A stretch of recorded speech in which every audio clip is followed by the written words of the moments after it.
யார் ஓட்ட பந்தயத்துல ஜெயிக்கிறது, இப்ப கூட அந்த வீடியோ போயிட்டு இருக்கு. அதை பேசணும், அது பாட்டு அப்படியே போயிட்டு இருந்தது. அதுக்கப்புறம் பாத்தீங்கன்னா ரஜினி சாரு அரசியலுக்கு வரேன்னு அனௌன்ஸ் பண்ணோன்னு நான் போய் தலைவரை பார்க்க, நான் வரீங்களா நியூஸ்ல சொன்னா பயங்கர சந்தோஷம். ஏன்னா வாழ்க்கையில ஒளி ஏற்றி வச்சவர், அவர் அரசியலுக்கு வர்றாரு, அவருக்கு சப்போர்ட்டிவா இருக்கணும். அப்புறம் எல்லாருக்கிட்டையும் போய் நம்ம கேட்டுட்டு இருக்கோம், தலைவர் வந்துட்டாருன்னா எல்லாமே குழந்தைங்களுக்கு இன்னும் நிறைய பண்ணலாம் அப்படின்னு. என்ன நானும் வரேன், ரொம்ப சந்தோஷம். ஸ்ட்ரெயிட்டா கிளம்பி நான் ட்ரஸ்ட்டுக்கு வரேன்.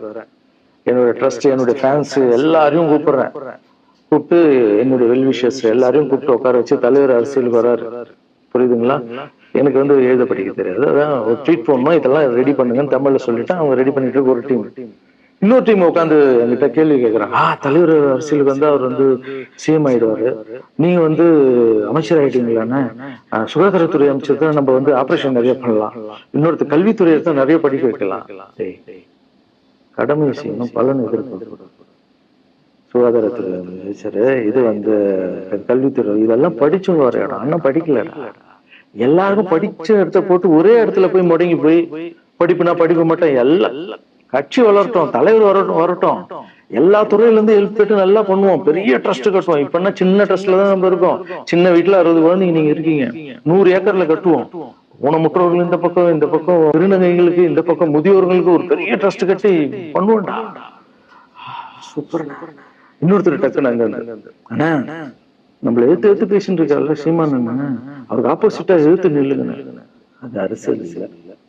ஒருத்தர் மேல கோவத்தால நம்ம அரசியலுக்கு வந்தா அது வந்து வெறுப்பு அரசியலா மாறும். அரசியல் மக்களுக்கு நல்லது பண்றதுக்காக வரணும். இப்ப அவரை நான் அழிக்கணும், அவரை நான் ஏதோ ஒண்ணு செய்யணும்னு அந்த ஆசையில இருந்து வந்தேன்னு வச்சுங்களேன், ஆசை என்ன கோபம், கோபத்துல இருந்து என்ன வரும், வார்த்தைகள் தப்பா வரும். வார்த்தைகள் மட்டும் வராது, தப்பான வார்த்தைகள் வரும். மக்களுக்கு நம்ம மேல மரியாதை இல்லை, மக்களுக்கு நம்ம மேல மரியாதை இருக்காது. ட்வீட் போடுங்களா அப்படின்னு ட்வீட் போட்டுட்டு அங்கிருந்து போட்டுட்டு வீட்டுக்கு போறேன். இங்கதான் பெரிய ட்விஸ்ட் இருக்கு. வீட்டுக்கு போறேன், வீட்டுக்கு போனோன்னா எப்பவும் நான் அம்மா கிட்ட போய் ஒரு விஷயத்த சொல்றதுக்கு முன்னாடி ஒரு சர்ப்ரைஸ் ஒண்ணு பண்ணுவேன். எங்க அம்மா கோவில் கட்டுறது கூட, கோவில் கட்டிட்டு ஸ்டாச்சு எல்லாம் ஆர்டர் பண்ண அப்புறம் தான் அந்த ஸ்டாச்சுவே காமிச்சாங்க. அதே மாதிரி அரசியல் விஷயத்திலும் போய் சொல்லலான்னு அம்மா கூப்பிட்டு ஃபேமிலி எல்லாம் உட்கார வச்சு, அம்மா தலைவர் அரசியலுக்கு வராரு, சரி கண்ணா நானும் அரசியல் போறேன், எங்க பரமா ட்வீட் போட்டிருக்காங்க அப்படின்னு. அம்மா முகம் டக்குன்னு மாறிட்டு ஓகே கண்ணா ஓகே நான் சாப்பிடலாம் அப்படின்னு எழுந்து போயிட்டாங்க. என்ன இப்படி போக மாட்டாங்களா, ஒரு விஷயத்த சொன்னா சூப்பர் கண்ணான்னு பேசுவாங்கல்ல, 1 hour அதுல இருக்கிற நல்லது கெட்டது எல்லாம் பேசுவாங்க, என்ன போயிட்டாங்க அப்படின்னு. சரி உடம்பு சரியில்லை போல அப்செட்ல விட்டேன். அப்புறம் 2-3 நாள் அவங்க கிட்ட பேசவே மாட்டாங்க. கூப்பிட்டு என்னம்மா உனக்கு பிரச்சனை, ஏதாவது தப்புன்னா அடினா அடிச்சிடுமா, என்னம்மா இப்படி பேசாம இல்ல கண்ணா நீ அரசியல் போனது எனக்கு பிடிக்கல. ஏமா அரசியல் போன பிடிக்கல, இல்ல கண்ணா அது ஒரு சாக்கடை, அரசியலுக்கு போக கூடாது, அது வந்து பணம் கொடுக்குறாங்க அரசியலுக்கு, ஊட்டுவாங்க, பணம் கொடுத்துதாங்க நான் ஜெயிக்கிறாங்க. அதுக்கப்புறம் ஜாதி இல்லைன்னு, ஜாதி இருக்கு, மதம் இல்லைன்னு, மதம் இருக்கு, அந்த சாக்கடைக்குள்ள நீ போவாதப்பா. நம்மளுக்கு வாழ்க்கையை ஒளி வச்சு ஏற்றி வச்ச உடனே நம்ம சூப்பர் ஸ்டார். அவர்கிட்ட என்ன கூப்பிட்டு போப்போம், நான் சொல்றேன், அவர் ஒரு ஆன்மீகவாதி, அவரும் அரசியலுக்கு வருவாங்க, இந்த வயசுல நிம்மதியா இருக்கட்டும், எதுக்கு அரசியலுக்கு வர, என்ன கூப்பிட்டு போ, அப்பாயின்மெண்ட் வாங்கி கொடுக்குறாங்க, அப்பாயின்மெண்ட் வாங்கி கூட. நானும் வேற கனவுல வந்து மைண்ட் அம்மா நான் சொல்றது கேளுமா, எத்தனையோ இப்ப வந்து எல்லா குழந்தைங்களுக்கும் ஒவ்வொரு ஸ்டேஜ்ல போய் கேட்டு தானே ஹெல்ப் நடக்குது. இப்போ தலைவர் வந்துட்டாருன்னா நம்ம தாராளமா பண்ணலாம்லண்ணா, உன் கையில எவ்வளவு காசு இருக்கோ அதுக்கு மட்டும் செய், அரசியல் வேணாம்னு சொல்றேன் அப்படின்னு கேட்டாங்க. அந்த ஃபேஸ் வந்து அதுக்கப்புறம் அடிதான்.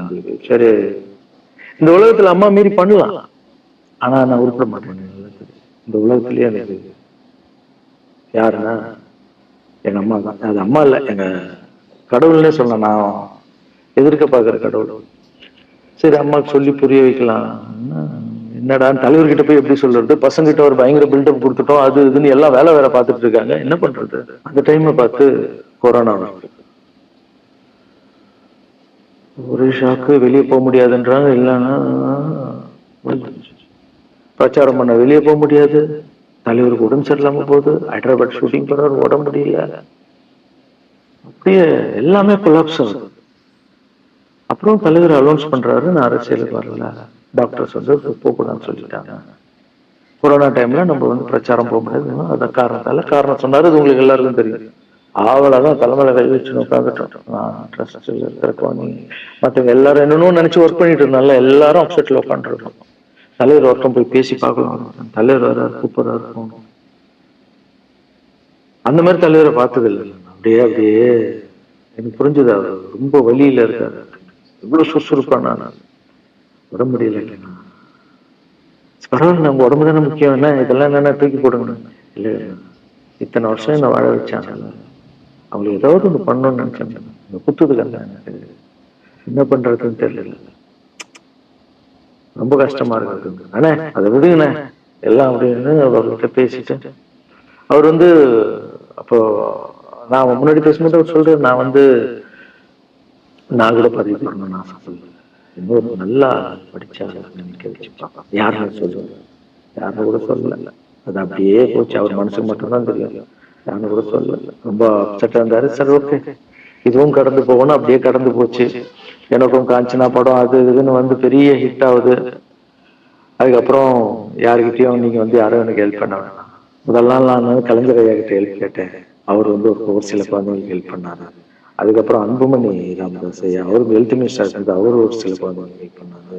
அப்புறம் நம்ம விஜய் சார் நண்பர், அவரு வந்து ஒரு குழந்தைக்கு ஆப்ரேஷன் பண்ணாரு. ஸோ இருக்கும்போது என்னால முடிஞ்ச வரைக்கும் சொந்த பணத்தை போட்டு பண்ணிடுவாங்க, முடியாத போதுதான் நான் ஹெல்ப். இப்பதான் நல்லா வந்துட்டுமே, யாருக்கும் எனக்கு பணம் கொடுப்பாங்க, இனிமே என் சொந்த பணத்திலே பண்றேன்னு சொல்லிட்டு நான் பாட்டுன்னு ஒரு வீடியோ கூட நான் போட்டேன், இனிமே யாரும் பணம் தான் கொடுப்பாங்க. அப்படியே போயிட்டு இருக்கு. காஞ்சனா எல்லாம் முடிஞ்சு ஜிகிர் தண்டா படம் ரிலீஸ் ஆகுது. ஜிகிர் தண்டா பார்ட்டி போயிட்டு இருக்கு. டைரக்டர் நின்று பேசி, நான் டைரக்டர் கிட்ட போனேன். டைரக்டர் யார்கிட்ட போன்ல பேசிட்டு இருக்காரு. அப்படியே பேசிட்டு இருக்கிறவரு டக்குன்னு இந்த பசிமா நான் பேசுவாங்க கொடுத்துட்டாரு என்கிட்ட. அவருக்கும் தெரியாது நான் பேசப்போ, அவர்கிட்ட லாரன்ஸ் பேசுவாரு, சீமான் ரெண்டு பேரும் சைலண்ட். நானும் எதுவும் பேசல, சீமானும் எதுவும் பேசல. அப்படியே ஒரு நிமிஷம் அப்படியே நிக்கிறோம். பெரியவர்ல என்னலாம் அண்ணன் அப்படின்னு, அவ்வளவுதான் அண்ணன். பயங்கர பாசம், எந்த இடத்துல கோவம் இருக்கும் அந்த இடத்துல குணம் இருக்குன்னு சொல்லுவாங்கல்ல.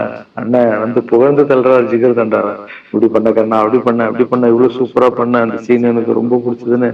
அவருடைய அன்புதான் தெரியும்ல, எல்லாமே அதிகமா இருக்கும் அண்ணனுக்கு.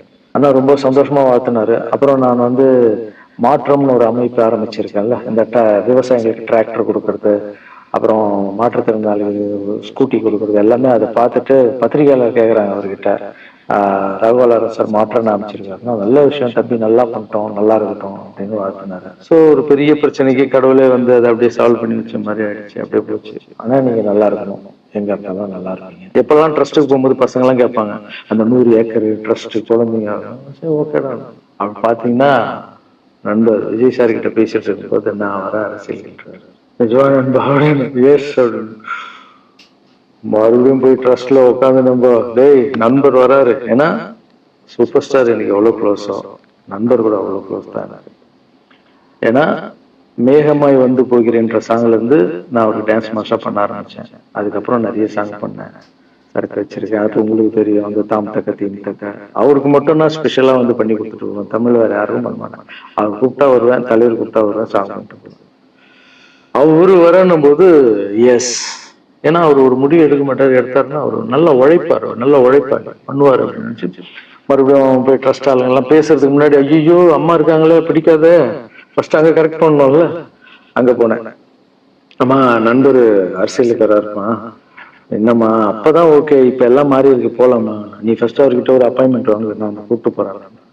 கூப்பிட்டு போய் இல்லப்பா என் பிள்ளைய ஒப்படைக்கிறேன் பாத்துக்கிட்டான்னு சொல்லுன்னு பார்த்தா, என்னம்மா பேச போறான்னு கேட்டேன். நீ அரசியலுக்கு வராத தம்பி, இது ஒரு சாக்கடை, நீ அரசியலுக்கு வராத, நீ ரொம்ப சைலண்டான ஆளு, உனக்கு இதெல்லாம் செட் ஆகாது, பணம் கொடுத்தாதான் ஜெயிக்க முடியும், ஜாதி இருக்கு மதம் இருக்கு, இதெல்லாம் தாண்டி ஒரு கஷ்டம்னு அவர்கிட்ட சொல்றேன்.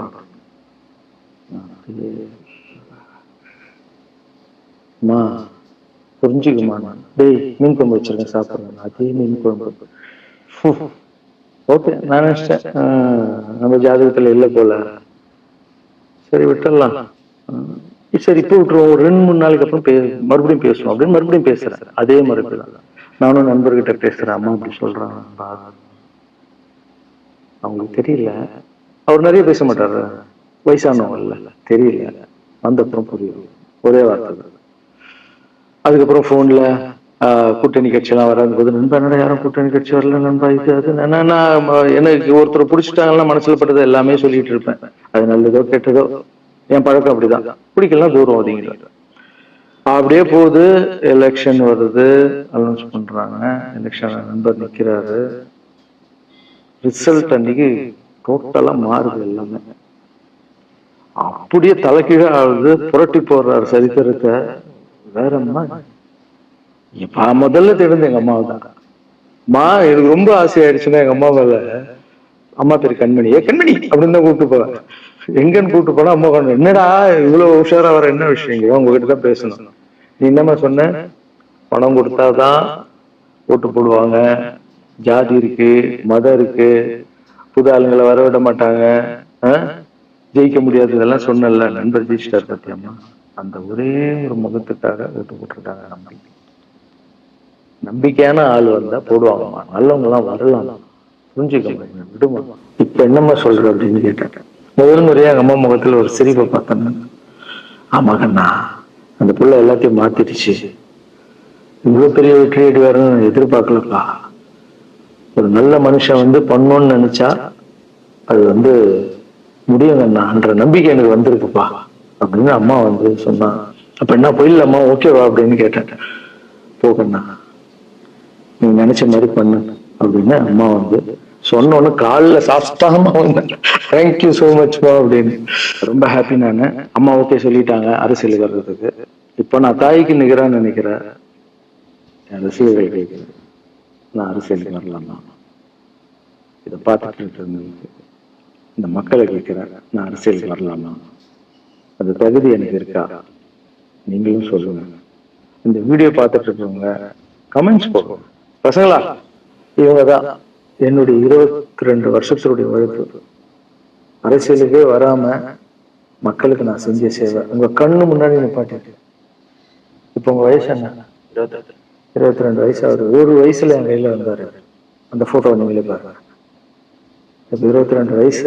ஒரு குழந்தைய வளர்க்கறதுக்கு நீங்க எவ்வளவு கஷ்டப்படுவீங்க உங்களுக்கு தெரியும் இல்ல. அந்த கஷ்டம் என்னன்னா, ஸ்கூலுக்கு அனுப்புறது ஃபீஸ் கட்டுறதுல இருந்து, உடம்பு சரியில்லாம போனான், அவன் ஆசையில நிறைவேற்றத்துல இருந்து, ஒரு குழந்தைக்கே எப்படி இருந்தா 60 குழந்தைகளை வளர்த்துருக்கேன். எவ்வளவு பிரச்சனை வளர்த்துருக்கேன், எவ்வளவு நோய்கள் வளர்த்துருக்கேன், எவ்வளவு நைட் தூங்காம வந்திருக்கேன், அதுல எவ்வளவு டிஸ்டர்ப் ஆகுது என் வீட்டுல வளர்த்துருக்கேன்.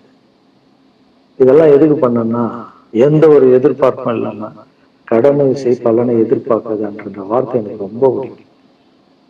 அதுக்காக செஞ்சிருக்கேன், என் மக்களுக்காக செஞ்சிருக்கேன். ஏன்னா மக்கள் தான் என் படத்தை பாக்குறாங்க.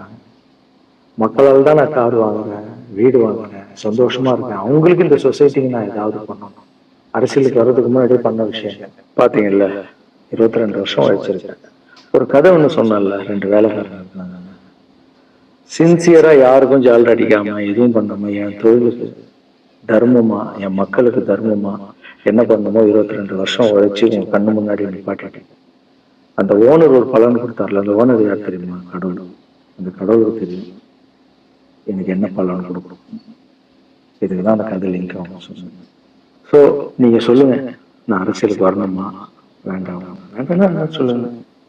வாப்பா வாடா வாங்கப்பா வாங்கண்ணா அப்படின்னு சொல்லுங்க. என் முடிவு உங்களுக்கு சொல்லுங்க. உங்க முடிவுக்காக காத்திருக்கிறேன்.